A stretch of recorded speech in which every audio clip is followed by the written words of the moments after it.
నమస్కారం. ఈరోజు మనం ఒక అసాధారణమైన పరివర్తనా కథను లోతుగా పరిశీలిద్దాం. పూజనీయులైన మహాకప్పినుడి గాథ.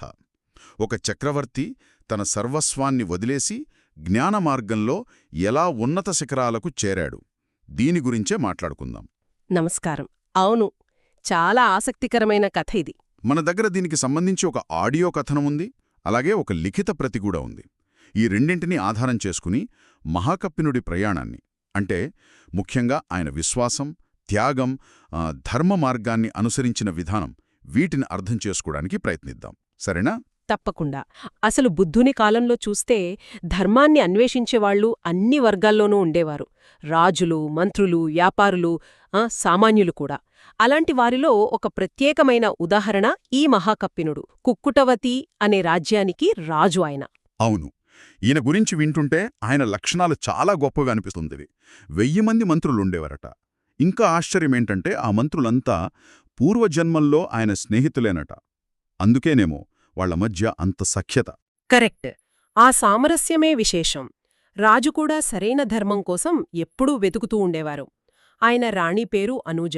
ఆమె కూడా చాలా మంచివారని, మంత్రుల భార్యలతో కలిసిపోయి ఉండేవారని తెలుస్తోంది. నిజంగా ఆ కాలంలో సరైన ధర్మం దొరకడం కష్టమేమో కదా? అవును, అరుదే. అయినా రాజుగారు ఎవరు కొత్తవాళ్లొచ్చినా, ప్రయాణికులైనా, వర్తకులైనా మంచి గురువెక్కడున్నారు, మంచి ధర్మమేది అని అడుగుతూనే ఉండేవారట. ఆ జిజ్ఞాస, ఆ సామరస్యం, ఇవన్నీ కలిసి ఆ రాజ్యాన్ని చాలా ప్రశాంతంగా ఉంచాయి. అలా అన్వేషిస్తున్న సమయంలోనే ఒకరోజు ఉద్యానవనానికి వెళ్తుండగా ఆ శ్రావస్తి నుంచి వచ్చిన వ్యాపారులు తారసపడ్డారు. 500 బండ్లట. అప్పటి ఆచారం ప్రకారం ఆ వ్యాపారులు రాజుగారిని చూడగానే కిందకి దిగి గౌరవంగా నమస్కరించారు. రాజుగారు కూడా వాళ్ళని ఆప్యాయంగా పలకరించి శ్రావస్తిలో విశేషాలేమిటి అని అడిగారు, మామూలుగా అడిగినట్లే. కాని అక్కడే అసలు కథ మొదలైంది.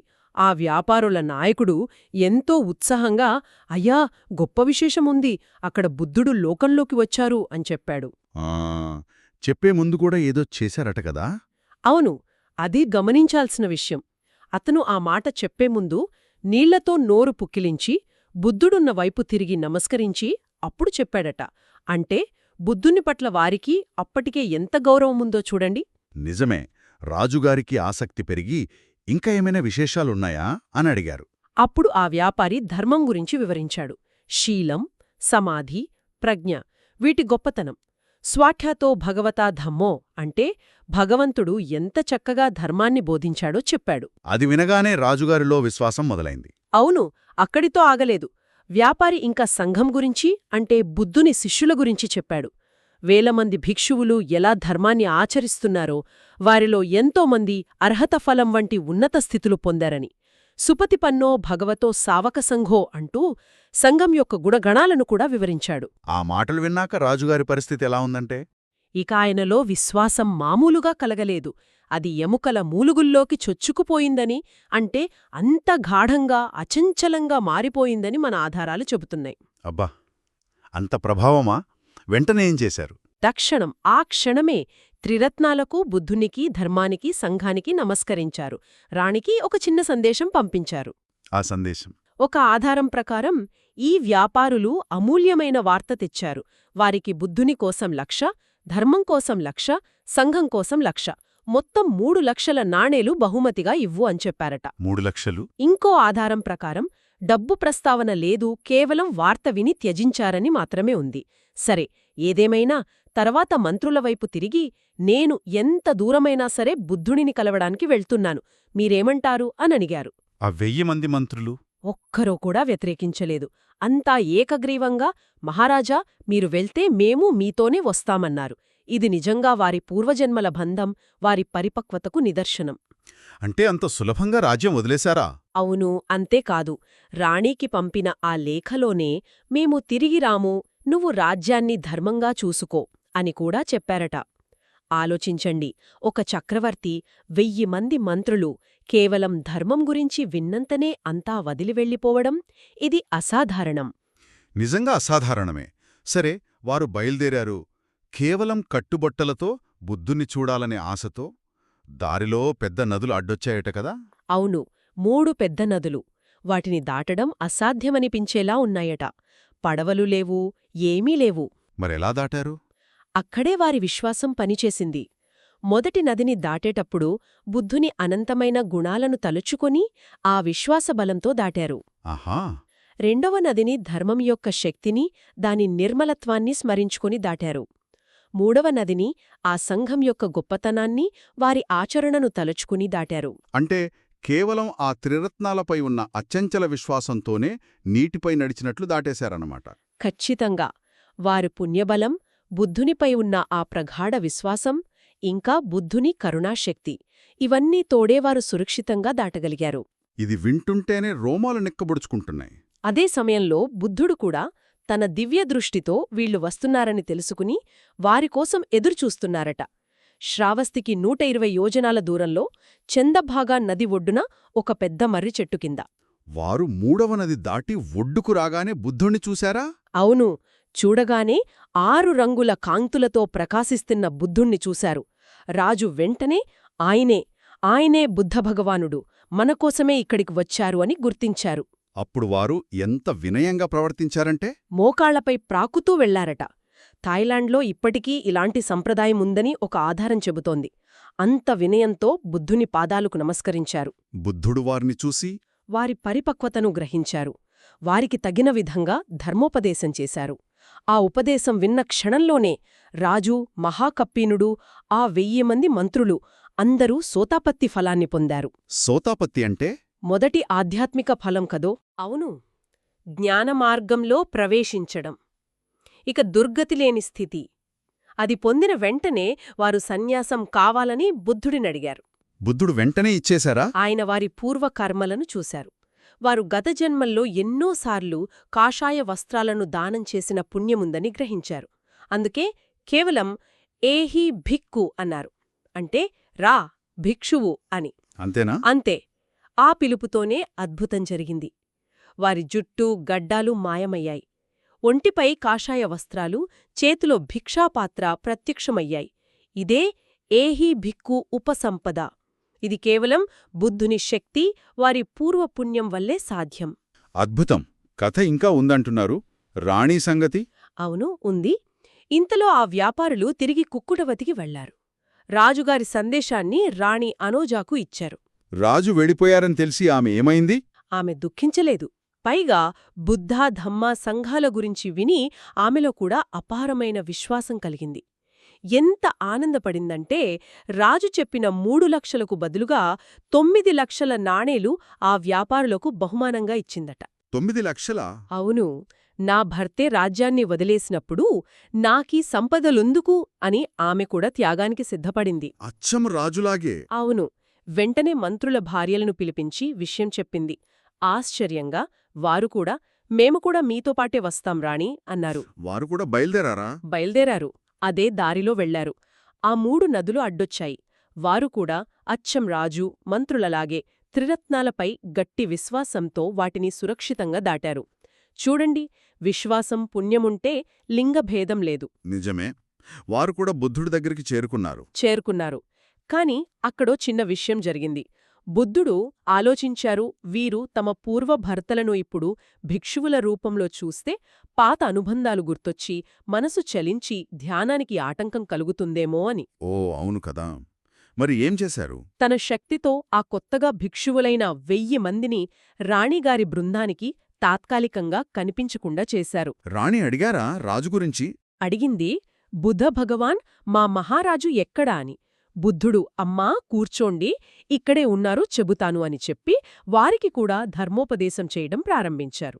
వారికి కూడానా? అవును. ఆ ఉపదేశం విన్న తర్వాత రాణి అనోజా, ఆమెతో వచ్చిన 1000 మంది స్త్రీలు కూడా సోతాపత్తి ఫలాన్ని సాధించారు. వారి మనసులు కూడా ప్రశాంతపడ్డాయి. ఆ తర్వాత భిక్షువులు కనిపించారా? అవును. అప్పుడు బుద్ధుడు ఆ భిక్షువులు వారికి కనిపించేలా చేశారు. ఇప్పుడు రాణి, మిగతా స్త్రీలు వారిని చూసినా వారి మనసుల్లో ఎలాంటి పాత అనుబంధాల ఛాయలు లేవు. నిర్మలమైన చిత్తంతో ఉన్నారు. వారు కూడా సన్యాసం కోరుకున్నారు. అయితే స్త్రీలకు ఏహే భిక్ఖు ఉపసంపద ఇవ్వరు. అందుకే బుద్ధుడు వారిని, మీరు శ్రావస్తికి వెళ్ళండి, అక్కడ భిక్షుణీ సంఘముంది, వారి ద్వారా నియమబద్ధంగా సన్యాసం స్వీకరించండి అని చెప్పారు. వారలాగే చేశారా? అలాగే చేశారు. శ్రావస్తి వెళ్లి భిక్షుణీలుగా మారి ఆ తరువాత కొద్ది కాలానికే వారందరూ కూడా అర్హత ఫలాన్ని పొందారు. అంటే సంపూర్ణ జ్ఞానోదయం పొందారు. అద్భుతం. అంటే రాజు, రాణి, 1000 మంది మంత్రులు, 1000 మంది పరివారం అందరూ ఉన్నత స్థితికి చేరుకున్నారు. అవును, అందరూ. ఆ తర్వాత బుద్ధుడు మహాకప్పినుడు ఆయన శిష్యులతో జేతమాన విహారానికి వచ్చారు. అక్కడొక సంఘటన జరిగింది. అదేమిటి? పూజ్య మహాకప్పినుడు అంటే పూర్వపు రాజు తీరిక దొరికినప్పుడల్లా ధ్యానం చేసుకున్నాక అహో సుఖం, అహో సుఖం అని అంటుండేవారట. అంటే అబ్బా ఎంత ఆనందం, ఆహా ఎంత సుఖం అని. సరే, ఇది మిగతా భిక్షువులు గమనించారు. వారికి ఒక సందేహం వచ్చింది. ఏమిటా సందేహం? ఈయన తన పాత రాజభోగాల సుఖాన్ని తలుచుకునిలా అంటున్నాడా, లేక ఈ సన్యాస జీవితంలో పొందిన సుఖాన్ని అంటున్నాడా అని అనుకున్నారు. వారే తేల్చుకోలేక విషయాన్ని బుద్ధుడికి చెప్పారు. బుద్ధుడేమన్నారు? ఆయన మహాకప్పినుణ్ణి పిలిపించారు.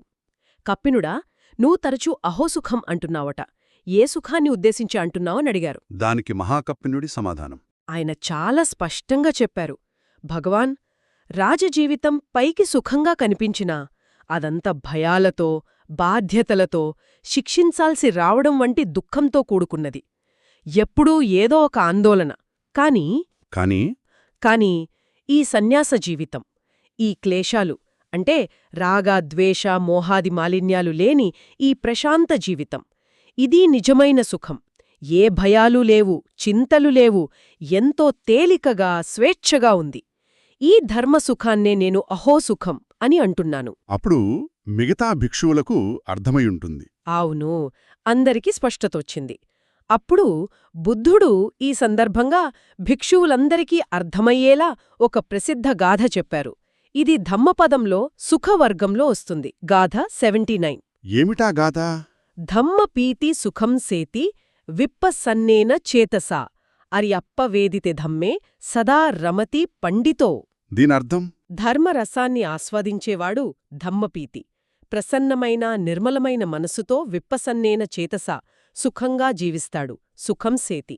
పండితుమైనవాడు పండితో, ఆర్యులు అంటే ఉన్నత స్థితి పొందినవారు అనుభవించిన ధర్మంలో అర్యప్పవేదితే ధమ్మే ఎల్లప్పుడూ ఆనందిస్తాడు. సదా రమతి.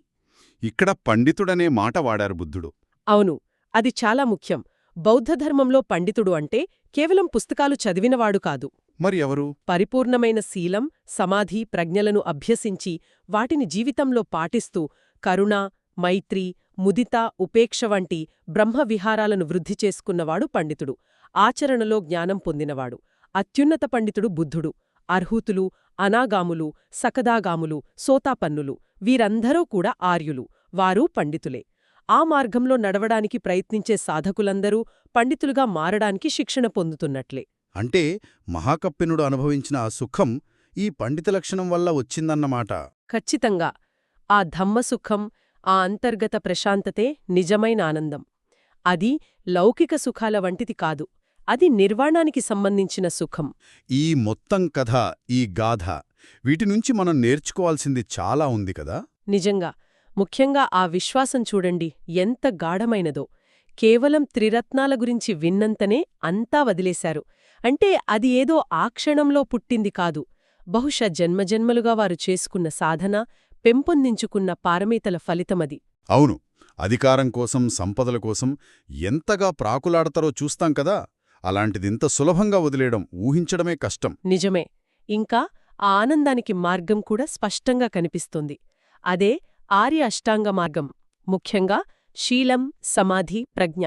నైతిక జీవనం గడుపుతూ మనసును ధ్యానంతో నిలకడగా ఉంచుకుని వస్తువుల, మనస్సు యొక్క యథార్థ స్వభావాన్నే, అంటే అనిత్యం, దుఃఖం, అనాత్మ చూడగలగడం. ఇదే ఆ సుఖానికి దారి. సాధనలో పట్టుదల అంటే వీర్యం కూడా ముఖ్యమనిపిస్తుంది. వాళ్ళు అంత దూరం నడిచారు, నదులు దాటారు. చాలా ముఖ్యం. ఏదైనా మొదలుపెట్టడం తేలికే, కాని దానిని కొనసాగించడానికే అసలైన ప్రయత్నం, వీర్యం కావాలి. ఆధ్యాత్మిక మార్గంలో కూడా అంతే. నిరంతర సాధన చేసేవారే ఉన్నత స్థితులకు వెళ్తారు. ఇంకొక విషయం, వదిలివేయడం, లెటింగ్ గో అంటాం కదా. అవును. అన్ని దుఃఖాలకు మూలం అంటిపెట్టుకుని ఉండటమే కదా. అది వస్తువులైనా, భావాలైనా, వ్యక్తులైనా.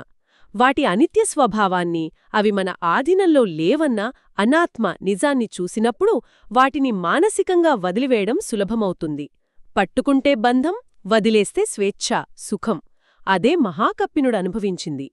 విశ్వాసం ద్వారా వెళ్ళిన సద్ధానుసారి, జ్ఞాన విచారణ ద్వారా వెళ్ళిన ధమ్మానుసారి, చివరికి ప్రజ్ఞ కలగాల్సిందే ముక్తికి. అంతేకదా, రెండూ ముఖ్యమే. మహాకప్పినుడి కథ ఒక సత్యాన్వేషైన రాజు చివరికి నిర్వాణపరమ సుఖాన్ని అనుభవించే అర్హతుడుగా మారటం నిజంగా అందరికీ గొప్ప స్ఫూర్తి. ముగించే ముందు వినేవారి కోసం ఒక చిన్న ఆలోచన వదిలివెళ్తాను. చెప్పండి. అంత తీవ్రంగా స్పందించారు. ఒక సత్యాన్ని విన్నప్పుడు దాన్ని అంత లోతుగా, అంత త్వరగా గ్రహించి జీవితాన్ని మార్చేసుకునేంతగా స్పందించడానికి కారణమయ్యే ఆ అంతర్గత సంసిద్ధత, ఆ పరిపక్వత ఎలా వస్తుంది? అది బహుశా ఎన్నో జన్మల సాధనా ఫలితమే అయ్యుండాలి. మరి మన జీవితాల్లో మనం వినే ధర్మాన్ని, చదివే జ్ఞానాన్ని అంత లోతుగా స్వీకరించి ఆచరణలోకి తెచ్చుకునే ఆ గ్రహణ శక్తిని, ఆ సున్నితత్వాన్ని ఎలా పెంపొందించుకోవచ్చు? దీని గురించి ఒక్కసారి ఆలోచించండి.